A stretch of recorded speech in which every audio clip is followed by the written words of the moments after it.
Dermatoloog on arst, kes tegeleb naha ja naha aluskoe, lisaks ka naha derivaatide, milleks on meil küüned ja juuksed, nende haiguste diagnoosimise, ravi ja jälgimisega. Eestis on dermatoloogia eriala käinud ajalooliselt kokku veneroloogiaga, ehk siis eriala täpsem nimetus on dermatoveneroloogia. Miks need kaks eriala käivad koos? Ilmselt sellepärast, et väga vana suguhaigus nimega süüfilis annab väga palju erinevaid nahanähtusid ja nahaarstid on õppinud neid ära tundma. Sünnimärkide uuringule võib tulla igaüks, aga kindlasti peaks tulema nahamoodustisi näitama, kui on tekkinud mõni uus kahtlane kolle nahale või siis, kui olemasolev sünnimärk on muutnud oma kuju või värvust või suurust. Kui nüüd rääkida melanoomist, siis melanoom tekib kõige sagedamini de novo, ehk siis see tähendab tervele, eelnevalt muutusteta nahale, kuskil 80% ja 20% siis melanoom saab alguse olemasolevas sünnimärgis.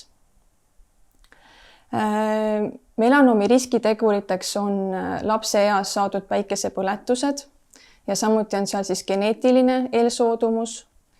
Kõige sagedamini tekib melanoom meestel just siis seljale ja naistel siis säärtele. Et need on need piirkonnad, mis meil on nii-öelda vahelduvalt päikesekiirgusele eksponeeritud, ehk siis mehed võtavad suvel särgi seljast, naised panevad lühikese seeliku selga.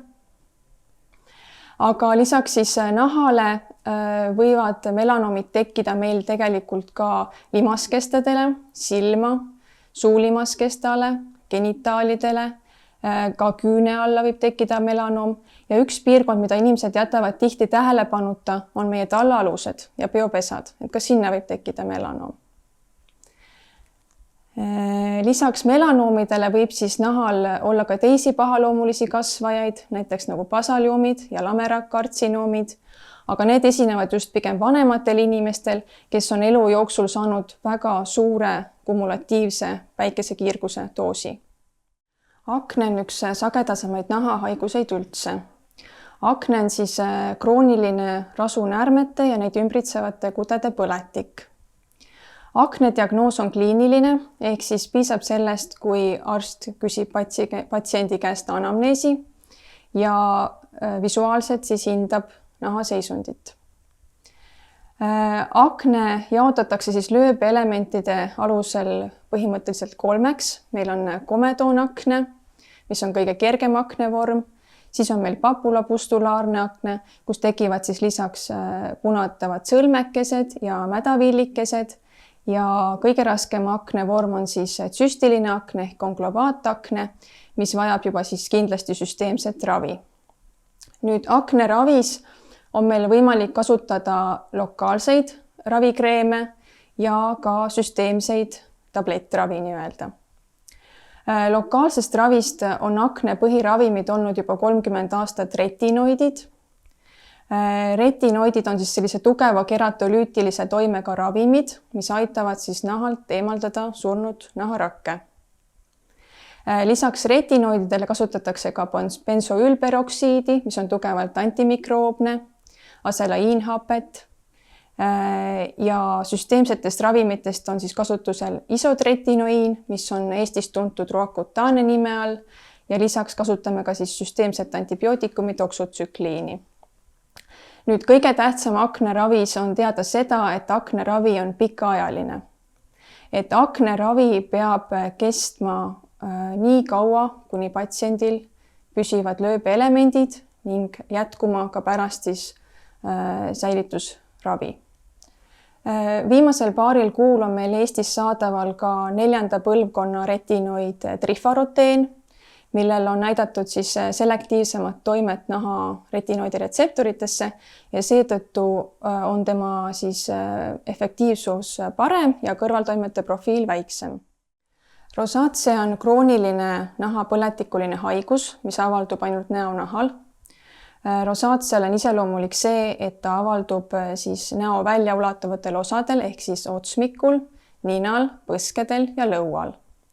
Rosaatse võib olla aknega väga sarnane, aga mis teda aknest eristab, on see, et rosaatse puhul puuduvad komedoonid ja rosaatsea avaldub hilisemas eas ehk siis kuskil 30–50 aastastel inimestel. Meestel, naistel on ta võrdse sagedusega esineb ja mis on rosaatsiale iseloomulik, on see, et näol on siis püsiv selline erüteem ehk punetus ja veresoone laiendid ehk teleangektaasiad. Seda me nimetame siis erütematoos teleangektaatiliseks vormiks. Peale selle on rosaatsial veel 3 vormi, on ka siis põletikuline vorm, mille puhul tekivad siis lisaks punetusele ja veresoonte laienditele ka punetavad sõlmekesed ja mädavillikesed. Siis eristame ka siis silmavormi ja ninavormi. Nüüd kõige levinum ongi siis punetuse ja veresoonte laienditega vorm, mille puhul me saame siis kasutada IPL valgusteraapiat. Et see on selle vormi puhul väga efektiivne ravi. Kui nüüd on lisandunud ka paapulid ja pustulid, siis tuleks esmalt alustada ravikreemidest. Et meil on Eestis saadaval Metronidazol ja Ivermectin, mis on just suunatud siis akne ühele patogeneetilisele lülile. Nimelt siis akne põhjuseks peetakse seda, et meie nahas olev patogeen, Demodex lest, hakkab siis liigselt paljunema ja tungib sügavale dermasse, põhjustades seal põletikku. Aga peale selle Demodex lesta on ka muid provotseerivaid tegureid, mis rosaatsiat ägestavad, näiteks ultraviolettkiirgus ja erinevad füüsikalised ja keemilised tegurid. Näiteks ägestavad rosaatsiat sellised ekstreemsed temperatuurid, nagu liiga kuum ja liiga külm, näiteks saun ja trenn ägestavad rosaatsiat, aga ka siis näiteks suitsetamine, liiga sellised kuumad ja vürtsikad toidud, alkohol kindlasti. Ja rosaatsia puhul me saame siis siin kliinikus IPL valgusteraapiat teha. IPL valgusteraapia protseduur on väga populaarne esteetilises meditsiinis. IPL on akronüüm, mis tähendab intensiivselt pulseerivat valgust ja IPL töötab selektiivse fotodermalüüsi põhimõttel. See tähendab seda, et meil on nahas kindlad sihtmärgid, mida me ründame. Nendeks kromofoorideks on siis meil nahas pigment melaniin ja hemoglobiin.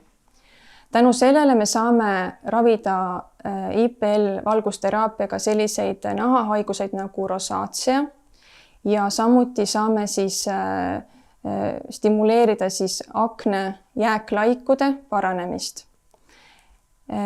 Peale akne need lööbeelementi jäävad nahale väga pikaks ajaks siis punetavad ja hüperpigmenteeritud laigud, mida siis IPL valgusteraapia siis efektiivselt eemaldab. Lisaks saab siis IPL valgusteraapiaga eemaldada ka ebasoovitavaid pigmendilaike näol, milleks kõige sagedamini on siis solaarlentigod.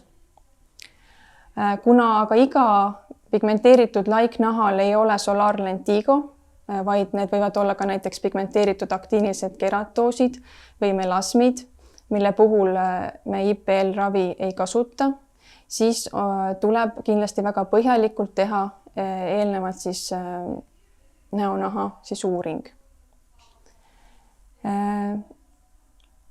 IPL laserteraapiaga me ei kahjusta kõige pindmist nahakihti, see tähendab seda, et ta on mitteablatiivne ja IPL-ist taastumine on väga kiire. Tavaliselt püsib punetus paar tundi ja seejärel saab inimene siis naasta oma igapäevaste tegevuste juurde. IPL protseduur teostatakse läbi nahka jahutava keeli. Haigele pannakse siis silmade kaitseks kaitseprillid. Valgussähvatused, mis nahale tulevad, on kergelt valulikud, aga üldiselt hästi talutavad. Pärast protseduuri võib esineda siis punetust, aga järgmiseks päevaks on see üldjuhul siis taandunud.